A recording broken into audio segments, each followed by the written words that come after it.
Hello student, आज के class में आप सभी स्टूडेंट का स्वागत है। आज हम लोग पढ़ेंगे अध्याय 7 के प्रश्नावली 7.1। प्रश्नावली 7.1 हम लोग पार्ट 1 पढ़े हैं, जिसमें हम लोग सीखे थे कि दो बिंदुओं के बीच कैसे दूरी ज्ञात करते हैं। आज हम लोग इसी प्रश्नावली से संबंधित और दो प्रश्नों का हल करना सीखेंगे, जो परीक्षा के पर्पज से वेरी वेरी इंपॉर्टेंट है। इसको आप लोग ध्यान से देखिए, समझिए और फिर उसके बाद अपने बनाइए। आइए देखिए क्या है प्रश्न। प्रश्न है, क्या बिंदु 3,2 -2,3 और 2,3 एक त्रिभुज बनाते हैं? यदि हाँ तो बताइए किस प्रकार का त्रिभुज बनाते हैं। तो चलिए देखते हैं इसको हम लोग कैसे बनाएंगे। आइए देखिए, सबसे पहले क्या करेंगे हम लोग, ये जो तीन बिंदु है तीनों बिंदु का नामकरण कीजिए। मान लेते हैं, क्या मानते हैं कि माना P equals to 3,2, Q equals to -2, -3 और R इक्वल्स टू 2,3।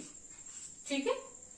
अब ये तीनों बिंदु से क्या बनाएंगे हम लोग, जो उत्पन्न हो रही है भुजा, जैसे ये तीन बिंदु से क्या क्या भुजा हम लोग को प्राप्त होगी, PQ, PR और QR, तीन भुजा हम लोग को प्राप्त होती है। तो हम लोग जान रहे हैं कि त्रिभुज का क्या होता है कि दो भुजाओं का योग तीसरी भुजा से अधिक होता है। तो हम लोग देखते हैं, सबसे पहले भुजा का मान ज्ञात करते हैं, उसके बाद देखते हैं कि ये दोनों भुजा का योग तीसरी भुजा से अधिक हो रहा है क्या नहीं। अगर इस शर्त को पूरा करता है तभी ये तीनों बिंदु से त्रिभुज बनेगा। तो हम लोग निकालते हैं। अब हम लोग कैसे निकालेंगे भुजा का माप, जैसे क्या करेंगे हम लोग P से Q बिंदु का दूरी ज्ञात करेंगे। दूरी सूत्र आप लोग जान रहे हैं, क्या है दूरी सूत्र, √/(x2 - x2 माने यहां पर -2 -x1 का whole square plus y2 - y1, y2 में क्या है -3 y1 क्या है 2 का होल स्क्वायर। कहां से इसको लिखे हम लोग, दूरी सूत्र से। क्या है दूरी सूत्र, दूरी सूत्र हम लोग जान रहे हैं। दूरी इक्वल्स टू क्या होता है, दूरी इक्वल्स टू होता है √(x2 - x1 का whole square plus y2 - y1 का होल स्क्वायर। इतना आप लोग जान रहे हैं, पार्ट 1 के क्लास में हम लोग इसको सीखे हुए हैं। बस इस सूत्र का प्रयोग करते हुए हम लोग क्या करेंगे, तीनों भुजा का माप निकालेंगे, दूरी ज्ञात करेंगे। तो देखिए कैसे दूरी ज्ञात हो रहा है। यहाँ पर क्या मिलेगा, थोड़ा जगह छोटा है, थोड़ा जूम करके देख लीजिएगा। -2 -3 क्या होता है, -5 का होल स्क्वायर। ठीक, यहाँ भी -3 -2 सेम साइन है, योग होगा -5 का स्क्वायर। तो कितना हो गया, 5 का -5 का होल स्क्वायर क्या हो गया, माइनस का होल स्क्वायर क्या हो गया प्लस 5 का स्क्वायर 25 प्लस यहाँ भी माइनस का स्क्वायर हो गया प्लस 5 का स्क्वायर 25। तो कितना हो गया √50। अब आप लोग वर्गमूल करना जान रहे हैं। यहाँ पर दशमलव का वर्गमूल होगा। दशमलव का वर्गमूल हम लोग भाग विधि से करते हैं। अगर अभी हम वर्गमूल आप लोग को करके दिखाएंगे तो बहुत लंबी विधि हो जाएगी। आप लोग क्लास 8 में वर्गमूल बनाने सीखे हैं। तो अगर हम लोग भाग विधि से दशमलव वर्गमूल निकालते हैं तो मान निकलेगा PQ का, क्या निकलेगा 7.07। ये क्या होगा, इसको 3 अंक तक हम लोग निकालेंगे और फिर अगर 3 अंक क्या होगा 5 या 5 से बड़ा होगा तो 2 अंक के साथ क्या होता है 1 जुड़ जाता है और इस तरह से हम लोग लगभग का मान निकालते हैं। इसको आप लोग जान रहे हैं। सेम चीज हम लोग निकालेंगे, ये हो गया पी क्यू। अब हम लोग निकालते हैं क्यू आर। निकालिए क्यू आर, दूरी सूत्र से ही निकलेगा क्यू आर। कैसे निकलेगा, तो पी क्यू हम लोग का क्या निकला, पी क्यू को थोड़ा बॉक्स कर देते हैं, समझने में सुविधा होगा आप लोग को। अब क्यू आर निकलेगा, यहां भी उसी तरह से क्यू आर, तो क्या है फॉर्मूला x2, तो r को हम क्यू आर बोल रहे हैं, तो x2 होगा 2, x2 माइनस x1, x1 में क्या है -2 है, तो माइनस इंटू माइनस क्या हो जाएगा प्लस, माइनस इंटू माइनस हो जाएगा प्लस, x1 क्या है 2 का whole square plus y2 minus y1, y2 क्या है, y2 है 3 माइनस माइनस माइनस क्या हो जाएगा प्लस हो जाएगा, यहाँ माइनस है यहाँ माइनस है, माइनस माइनस प्लस हो जाएगा 3 + 3 का होल स्क्वायर।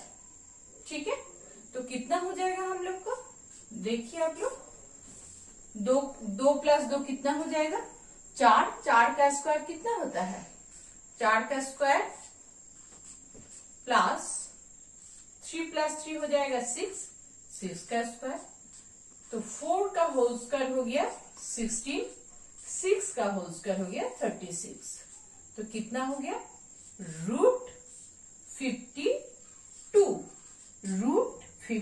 √52।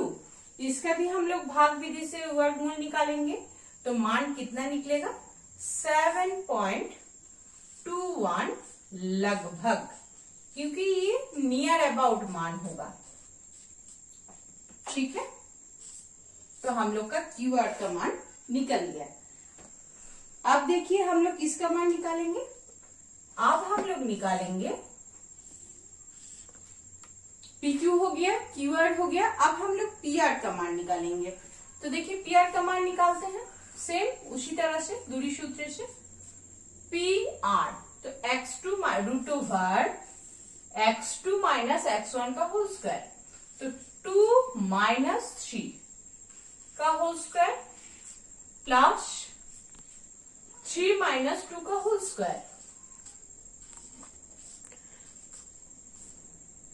कितना हो गया देखिए आप लोग, 2 माइनस 3 कितना होता है +2 माइनस 3 -1 का होल स्क्वायर प्लस 3 माइनस 2 कितना हो जाएगा 1 का स्क्वायर, तो कितना हो गया -1 का होल स्क्वायर क्या हो जाएगा 1, माइनस का स्क्वायर प्लस हो जाता है, यहाँ 1 का स्क्वायर 1, तो कितना हो गया √2। √2 का मान कितना होता है, √2 का मान होता है, ऐसे भी हम लोग √2 का मान जान रहे हैं, और वो मान निकलता है वही भाग विधि से दशमलव वर्गमूल जो हम लोग निकालते हैं उसी से ही, तो 1.41 लगभग, ये भी क्या है इसका नियर अबाउट मान। ठीक है, तो हम लोग को तीनों भुजा का मान प्राप्त हो गया। आप देखिए हम लोग क्या करेंगे आगे, क्या है त्रिभुज बनने का क्या शर्त है कि दो भुजाओं का योग क्या होता है तीसरी भुजा से अधिक होता है। तो देखिए आप लोग का तीनों बिंदु से जो 3 भुजा हम लोग को प्राप्त हुआ है, पी क्यू जिसका मान कितना मिला है 7.07, क्यू आर जिसका मान मिला है 7.21, पी आर जिसका मान मिला है 1.41। देखिए किसी भी स्थिति में कोई भी दो भुजा को अगर योग करते हैं हम लोग, तो क्या होगा उसका मान होगा तीसरी भुजा से वो मान बड़ा ही होगा। तो इसीलिए क्या करना है हम लोग को, यहाँ पर और कुछ नहीं करना है, हम लोग को लिख देना है कि ये तीनों बिंदु से क्या होगा त्रिभुज बनेगा। तो हम लोग क्या लिखेंगे, अतः त्रिभुज तीनों बिंदुओं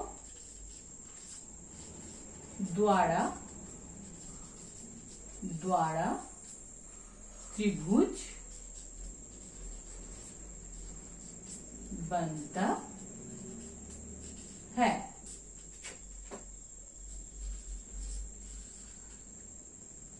क्योंकि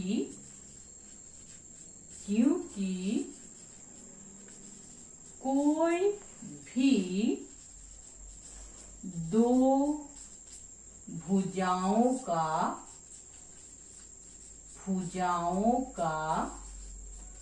योग फल तीसरी भुजा से अधिक है। इतना आप लोग लिख दीजिएगा। इतना लिखने से जो एग्जामिनर होंगे उनको पता चल जाएगा कि आपका कॉन्सेप्ट भी क्लियर है और इसमें सारा बातें भी आ जा रहा है। तो इससे क्या होता है, ये तीनों बिंदु से त्रिभुज बनता है। अब पूछा है यदि हाँ तो बताइए किस प्रकार का त्रिभुज बनता है। तो देखिए थोड़ा सा इसमें आपको दिमाग लगाना होगा। हम लोग अगर इसका करते हैं, क्या करते हैं हम लोग, देखिए अगर P Q square plus P R square करते हैं ना तो हम लोग को क्यू आर स्क्वायर मिलेगा। अब अगर आप लोग पूछिएगा कि ये कैसे हुआ तो ये आपको समझना होगा, ठीक है। ये देख के ही आपको आपका दिमाग में बैठा हुआ है सभी प्रकार का त्रिभुज, तो आपको देखना होगा कि कौन सा संबंध फुलफिल कर रहा है। क्योंकि यहाँ पर देखिए क्या है, तीन भुजा का माप अलग अलग दिया हुआ है, ठीक है। तो यहाँ पर देखिए तो क्या लिखेंगे हम लोग लिखते हैं यहाँ पर, देखिए लिखेंगे हम लोग P Q square plus P R square equals to Q R square, ठीक है। ये आप लोग इसका स्क्वायर करके योग कीजिएगा तो देखिएगा क्यू आर का स्क्वायर जो है वही मान प्राप्त होगा, ठीक है। तो हम लोग क्या लिखेंगे, अब देखिए ये कौन सा नियम है, ये क्या है, ये कौन सा संबंध है, ये पाइथागोरस प्रमेय का, ये पाइथागोरस प्रमेय का विलोम है। क्योंकि यहाँ पर हम लोग देखिए वही संबंध हम लोग को प्राप्त हुआ जैसे पाइथागोरस प्रमेय में क्या होता है, लंब स्क्वायर प्लस आधार स्क्वायर इक्वल्स टू कर्ण स्क्वायर। तो जब ये संबंध प्राप्त हो गया तो हम लोग लिख सकते हैं, क्या लिख सकते हैं बताइए। अतः क्या लिखेंगे हम लोग, कोण P इक्वल्स टू 90 डिग्री। अब तो आप लोग समझ गए हैं कि किस तरह का त्रिभुज होगा। जब एक कोण 90 डिग्री हो गया तो हम लोग क्या लिखेंगे कि पी क्यू आर से बने त्रिभुज पी क्यू आर एक समकोण त्रिभुज है।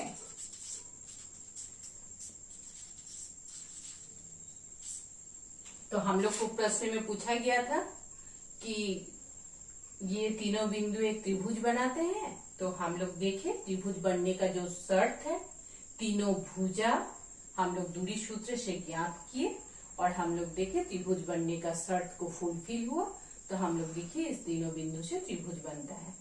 अब पूछा था दूसरा क्वेश्चन में, यदि हाँ तो बताइए किस प्रकार का त्रिभुज है।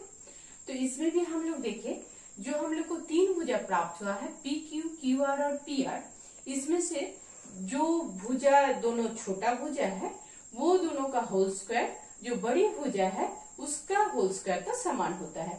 तो ये कौन सा संबंध है, ये हम लोग देखे थे पाइथागोरस प्रमेय में इस संबंध को हम लोग पाए थे। तो ये संबंध कब आता है, जब वो त्रिभुज समकोण त्रिभुज होता है तो इससे क्या हुआ, कोण भी हम लोग 90 डिग्री लिख पाए और क्या लिखे, अतः PQR एक समकोण त्रिभुज है। आज हम लोग देखे कि 3 बिंदु से कैसे हम लोग जान सकते हैं कि उस 3 बिंदु द्वारा त्रिभुज बन सकता है क्या नहीं, इसको सीखे। इसी टाइप का प्रश्न आप लोग को मिलेगा, 4 बिंदु दिया हुआ रहेगा और पूछा जाएगा कि ये चारों बिंदु द्वारा वर्ग बन सकता है क्या नहीं, या तो फिर पूछा जाएगा आयत बन सकता है क्या नहीं। ऐसा स्थिति में आप लोग जान रहे हैं, थोड़ा सा हम बता देते हैं कि सभी प्रश्न हल करना संभव नहीं है। जब वर्ग पूछा जाएगा, 4 बिंदु देके कि वर्ग बन रहा है क्या नहीं, ऐसा स्थिति में हम लोग सिंपल सा क्या करेंगे, चारों बिंदु का नामकरण करके हम लोग इसी तरह से 4 भुजा का माप दूरी सूत्र से ज्ञात करेंगे। और अगर चारों भुजा का माप हम लोग को समान प्राप्त हुआ तो हम लोग जानेंगे क्या है, ये वर्ग है, क्योंकि हम लोग जान रहे हैं कि वर्ग होने का शर्त क्या है कि चारों भुजा का माप बराबर होता है। उसी तरह से 4 बिंदु देके पूछा जा सकता है कि आयत है क्या नहीं, तो ऐसे स्थिति में भी हम लोग 4 बिंदु से 4 भुजा का माप ज्ञात करेंगे। और आयत की स्थिति में हम लोग जान रहे हैं कि समांतर भुजा जो होती है वो उसका माप क्या होता है, समान होता है, क्योंकि आयत में क्या होता है, लंबाई और चौड़ाई होता है। तो ऐसी स्थिति में हम लोग देखेंगे, जब हम लोग को पूछा जाएगा आयत है क्या नहीं, तो देखेंगे हम लोग कि 2 भुजा का माप समान है और अन्य 2 भुजा का माप समान है। तो ऐसा संबंध देख के हम लोग समझ पाएंगे क्या कि ये आयत है। तो आज हम आप लोग को त्रिभुज बता दिए और आप लोग को बता दिए कि कैसे हम लोग जानेंगे कि आयत और वर्ग है, इसी तरह से बिंदु दिया हुआ रहता है। तो इससे हम लोग क्या देखें कि ये दूरी सूत्र का ही प्रयोग करके हम लोग निकाले और हम लोग को जो पिछला ज्ञान था कि त्रिभुज, आयत, वर्ग बनने के लिए कौन सा शर्त होना चाहिए, उतना जानकारी रखना होगा हम लोग को। तो आप लोग प्रश्नावली 7.1 बनाइए। किसी भी तरह का दिक्कत होती है तो मुझे कमेंट बॉक्स में बताइएगा आप लोग, हम वीडियो बना के दे देंगे। उम्मीद कर रहे हैं स्टूडेंट कि आज जितना बताया आप लोग को समझ में आया। Thank you.